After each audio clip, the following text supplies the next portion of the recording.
പുതിയ ഭാരവാഹി തെരഞ്ഞെടുപ്പിന് ശേഷമുള്ള അഭിനേതാക്കളുടെ സംഘടന അമ്മയുടെ ആദ്യ യോഗം നാളെ ചേരും. ചേരിതിരിവ് അവസാനിപ്പിക്കുകയാകും യോഗത്തിന്റെ ആദ്യ അജണ്ട. ഓരോ അംഗവുമായി പ്രസിഡന്റ് ശ്വേത മേനോൻ സംസാരിക്കും. അതിനിടെ ഫിലിം ചേംബർ ഭാരവാഹി തെരഞ്ഞെടുപ്പിൽ നിന്ന് സജി നന്ദ്യാട്ട് പിന്മാറി. YS അഭിനന്ദ് വിശദാംശങ്ങളുമായി. അഭിനന്ദ്, രണ്ട് പ്രധാനപ്പെട്ട വാർത്തകൾ. ആദ്യം, അമ്മയുടെ ആദ്യ ഭാരവാഹി യോഗം നാളെ നടക്കാനിരിക്കുന്നു. അതിൽ എങ്ങനെയൊക്കെയാണ് ഇനിയുള്ള മുന്നോട്ട് പോക്ക് എന്നത് സംബന്ധിച്ച കൃത്യമായ തീരുമാനം ഉണ്ടാകുമെന്നാണോ കരുതേണ്ടത്? മറ്റൊന്ന്, എന്തുകൊണ്ടാണ് സജി നന്ദ്യാട്ടിന്റെ പിന്മാറ്റം? അനുജ, സംഘടനാ തലപ്പത്തേക്ക് വനിതകൾ എത്തിയതോടുകൂടിയുള്ള അമ്മ സെക്രട്ടറിയുടെ ആദ്യ എക്സിക്യൂട്ടീവ് യോഗമായിരിക്കും നാളെ കൊച്ചിയിൽ ചേരുക. നാളെ 11 മണിയോടുകൂടിയായിരിക്കും കലൂർ ദേശാഭിമാനി റോഡിലെ ഓഫീസിൽ ചേരുക. ഇതിനകത്ത് പ്രധാനമായും അംഗങ്ങൾ തമ്മിലുള്ള ചേരിതിരിവ് അവസാനിപ്പിക്കുക എന്നതാണ് ഈ കമ്മിറ്റിയുടെ ആദ്യത്തെ ലക്ഷ്യമെന്ന് ശ്വേത മേനോൻ വ്യക്തമാക്കിയിട്ടുണ്ട്. ഓരോ അംഗങ്ങളുമായി സംസാരിച്ചതിന് ശേഷം മാത്രമേ തീരുമാനമെടുക്കുവാൻ കഴിയൂ. ഓരോ അംഗങ്ങളുമായി സംസാരിച്ച് അവർ പറയുന്ന കാര്യങ്ങളെല്ലാം എക്സിക്യൂട്ടീവ് കമ്മിറ്റിയിൽ ചർച്ച ചെയ്യും. അതിനുശേഷമായിരിക്കും അന്തിമ തീരുമാനമെടുക്കുക എന്നതാണ് ഇപ്പോൾ ശ്വേത മേനോൻ വ്യക്തമാക്കിയിരിക്കുന്നത്. നേരത്തെ തന്നെ ഇലക്ഷനുമായിട്ട് ബന്ധപ്പെട്ട ഉയർന്നു വന്ന ഒരുപാട് ആരോപണങ്ങൾ ഉണ്ടായിരുന്നു. അതിനകത്ത് പ്രധാനമായിട്ടും ജനറൽ സെക്രട്ടറി കുക്കു പരമേശ്വരനെതിരായ മെമ്മറി കാർഡ് വിവാദമായിരുന്നു. ആ മെമ്മറി കാർഡ് വിവാദം ഉന്നയിച്ചതിന് പിന്നാലെ നടിമാരായ ഉഷ ഹസീനയും പ്രിയങ്കയും അടക്കമുള്ള ആളുകൾ ഇപ്പോൾ അമ്മ സംഘടനയ്ക്ക് പരാതി നൽകിയിട്ടുണ്ട്. ആ പരാതി പരിഗണിക്കുകയും ചെയ്യും.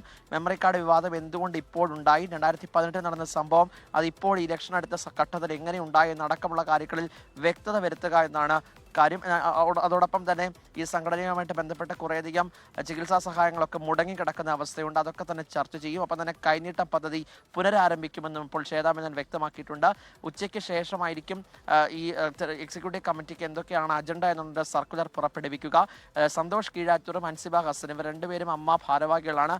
ഇവർ ഇപ്പോൾ വരുന്ന കാര്യത്തിൽ ഒരു അനിശ്ചിതത്വം അറിയിച്ചിട്ടുണ്ട്. അങ്ങനെയെങ്കിൽ അത് ഓൺലൈനായിട്ട് യോഗം ചേരുമോ എന്നുള്ള കാര്യത്തിനും ഉച്ചയ്ക്ക് ശേഷം ഒരു വ്യക്തത വരുമെന്നാണ് ഇപ്പോൾ പ്രസിഡന്റ് ശ്വേത മേനോനും ജനറൽ സെക്രട്ടറി കുക്കു പരമേശ്വരനും വ്യക്തമാക്കിയിരിക്കുന്നത്. സിനിമാ സംഘടനകളുടെ ബന്ധപ്പെട്ട് മറ്റൊരു വാർത്തയിൽ നിന്ന് വന്നത്, ഫിലിം ചേംബർ പ്രസിഡന്റ് സ്ഥാനത്തും എക്സിക്യൂട്ടീവ് കമ്മിറ്റി സ്ഥാനത്തേക്കും സജി നന്ദ്യാട്ട് നാമനിർദ്ദേശ പത്രിക സമർപ്പിച്ചിട്ടുണ്ടായിരുന്നു. എന്നാൽ ഇപ്പോൾ നാമനിർദ്ദേശ പത്രിക പിൻവലിച്ചിരിക്കുകയാണ്. നിർമ്മാതാവ് അനിൽ തോമസിനെതിരെ ഗുരുതര ആരോപണങ്ങൾ നേരത്തെയും ഉന്നയിച്ചിരുന്നു. ഈ നാമനിർദ്ദേശ പത്രിക തള്ളുമോ എന്നുള്ള ആശങ്കയൊക്കെ സജി നന്ദ്യാട്ട് പ്രകടിപ്പിച്ചിരുന്നു. ഡിസ്ട്രിബ്യൂട്ടേഴ്സ് അസോസിയേഷൻ അംഗത്വവുമായിട്ട് ബന്ധപ്പെട്ട പ്രശ്നമായിരുന്നു ഫിലിം ചേംബറിലെ നാമനിർദ്ദേശ പത്രിക തള്ളിപ്പോകുമോ എന്നുള്ള ആശങ്ക സജി നന്ദ്യാട്ട് ഉണ്ടായിരുന്നു. പക്ഷേ ഇന്നലെ അത് നാമനിർദ്ദേശ പത്രിക അംഗീകരിച്ചിരുന്നു. പക്ഷേ ഇന്ന് അദ്ദേഹം അത് പിൻവലിക്കുന്നു എന്നുള്ള അറിയിപ്പാണ് ഇപ്പോൾ നൽകിയിരിക്കുന്നത്. അനിൽ തോമസിനെതിരെ ഗുരുതര ആരോപണങ്ങൾ വീണ്ടും അദ്ദേഹം ഉന്നയിക്കുന്നുണ്ട്. Anil Thomas film chamber president സ്ഥാനത്തേക്ക് മത്സരിക്കുന്നുണ്ട്. അനിൽ തോമസ് എന്ന തിന്മ വിജയിക്കുവാൻ വേണ്ടി താൻ പിന്മാറുന്നു എന്നാണ് സജി നന്ദ്യാട്ട് വ്യക്തമാക്കിയിരിക്കുന്നത്. അല്പസമയത്തിനകം തന്നെ സജി നന്ദ്യാട്ടിന്റെ വാർത്താ സമ്മേളനവും ഉണ്ടാകും. എന്തുകൊണ്ടാണ് അദ്ദേഹം പിന്മാറിയതെന്നൊക്കെ അദ്ദേഹം വിശദീകരിക്കുമെന്ന് കരുതാം.